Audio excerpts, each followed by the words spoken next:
Hello YouTube, it's Chris with Battle Beaver Customs again, and we're here to deliver another great do-it-yourself video. We wanted to showcase how to install our replacement thumbsticks and replacement dome thumbsticks, the benefits to both, and just some good things to know. First off, this is a controller we're going to be working with today. This is for one of our supported teams called Team Isolation. On Twitter, they're called Isolation Empire, so at Isolation Empire. It's Friday, guys. I'm kind of losing my mind a little bit. But we have their controller. Want to talk about just some basic teardown of the controller. There's 1,000 videos out there, so we're not going to spend a ton of time on it. We sell these in a do-it-yourself kit. That's probably why you're watching this video. You're thinking about changing these yourself, or you bought our kit. You followed the link on the back of the business card to get to our videos, and here you are. So here's the kit we sell. This is what you'd get if you bought a domed kit with tools. You get your 2 thumbsticks, either OEM style or domed. Our business card, of course. And 3 tools, one being a security Torque 8 bit. Mine shows up a little bit better on the camera. Security just means there's a hole in the center of it. These do use security Torque screws, very important. T6, which takes apart your smaller screws, which will remove the boards from the inside. And then a T7. My supplier, for some reason, decided he needed to give me a T7. I don't need it for anything. But we have found out that not all of the T6 screws are perfectly sized, and they'll strip out real easy. The T7, you can shove it in there and pull out a stripped screw. So they're actually incredibly handy to have. And they didn't cost me anything, so they're thrown into the kit. Then you have your pry bar. Your pry bar is going to be used to take off your side caps to get to the other screws. So what we're going to do, I'm going to use a little different tools I'm used to using, so I do this every day. But that's our kit. We'll just put this off to the side. So we have our controller. First thing we want to do are take off the faceplate. So you flip your controller over. You can see there's your buttons back here. We're going to be working on a lot of my own wiring. But my controllers are built to be taken apart and put back together. Some of these other companies, their wiring is very delicate, is a nice word. Or if you move the board a little bit, you start breaking wire ends. Because you got to remember, we're all using the same type of wire. It's 30 gauge wrapping wire. It's a single core strand. There's no braids. There's no real flex into it. You move it back and forth a couple times, it'll break like a coat hanger. So first thing we do is remove the back. This controller's obviously been taken apart. I haven't put my warranty seal on there yet, just because I know it's going to be opening it again. So here's that screw there in the center. I'm going to take the side caps off. You'll notice the pry bar the kit comes with, you can do this from the side and pull them off, or you can do it from the front. I find the front a little bit easier.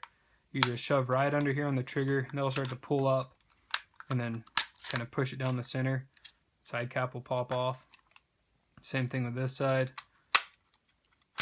And that side cap pops right off. Sometimes this bottom clip wants to snag. You can hit it down there. So that takes your side caps off. So here we have our controller. We have 4 points that we need to take out. 5 points, sorry. 1, 2, 3, 4, and 5. So we'll go ahead and remove those real quick. I'm not going to get these probably all the way out. I like to stick in those holes a little bit.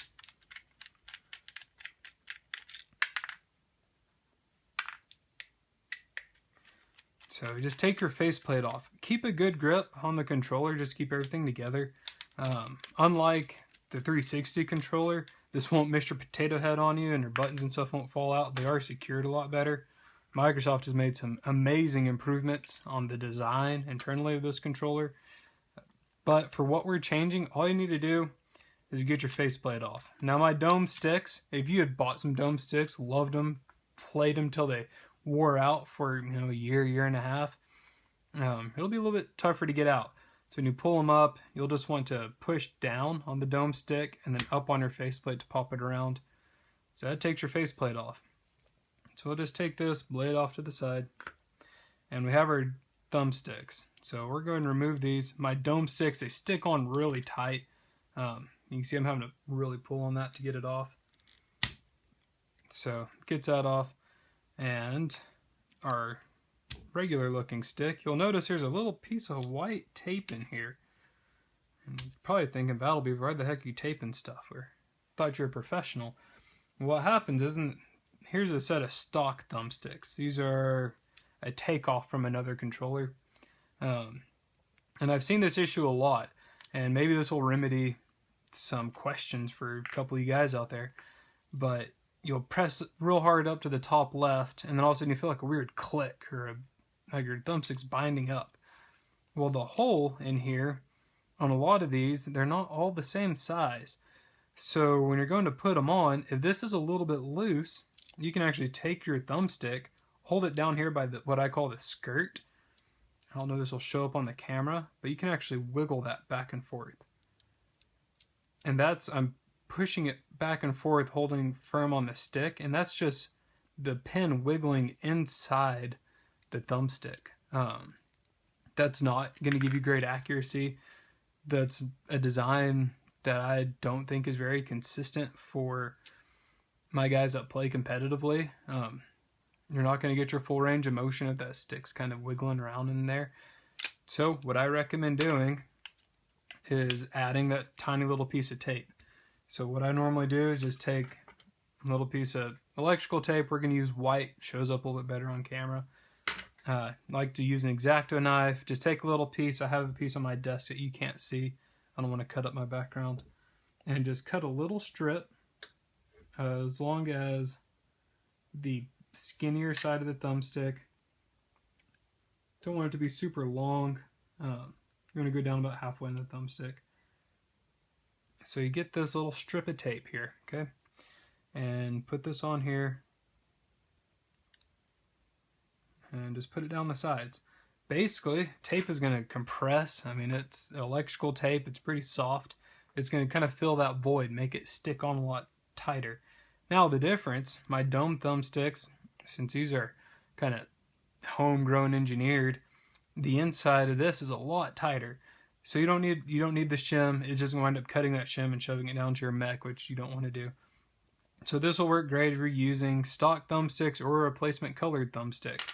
So we're going to put this back on here. We just line up our holes. You'll notice there's some directional to it. It's what I normally do, a little trick. There's your bottom, there's your top. Just line your fingers up. That way you know when they're lined up here. Get it on there and then press straight down. And you'll feel that's in there real tight. We don't have that lateral movement like we had with the stock stick. Same thing with the dome stick. Put it on there. Line it up, push it down, flush. Every now and then we'll get one that rubs on the shell a little bit. There's some burrs from when they imprint that hole on the bottom. So what I say to guys is just take it and then give it a good press. So take our faceplate, put it on here. With our dome sticks, you're going to notice that it doesn't just slide in like our stock ones. Our head is as big as it can be. Kind of funny. Big as it can be without really rubbing on the faceplate during normal operation. So you'll just take this and just press straight down. It'll pop around. The outside of this is just pure rubber. So rubber flexes really well. And there we have our two sticks. Now we're just going to go back in, reinstall our screws. Again, guys, this is really hard to do when you're doing this in front of the camera. I'm used to kind of doing work more, over my lap. So imagine trying to reach straight out and do something. It's awkward feeling sometimes. Take these, put your 5 screws back in.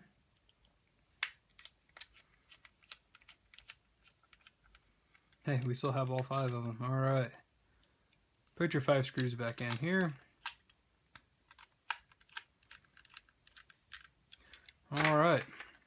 And take your side caps, and they just snap right on. There's clips here. There's pressure type clips. Press them straight down. Straight down. Kind of look around if you have any. Go around the side. Battery cover back on. And they're back in business. And then you're good to go. So that's how to install our thumbsticks. I hope you found it useful. If you have some stock thumbsticks, you notice that wiggling, that popping, man, I'd just probably get some tools from us, go in there, a little piece of electrical tape, and heck, bang another 6 months out your stock sticks. So until next time, guys, it's Chris of Battle Beaver Customs. If you have any questions, any comments, leave them below. Hit us on Twitter at BattleBeaverC, Facebook, facebook.com/XboxRefurb, Instagram, Battle Beaver Customs, and check out these guys, Isolation Empire. They're going to do some big things for the esports community. They're not just another pro team. So they're at Isolation Empire. They're on Twitter. So until next time, guys, have a good day.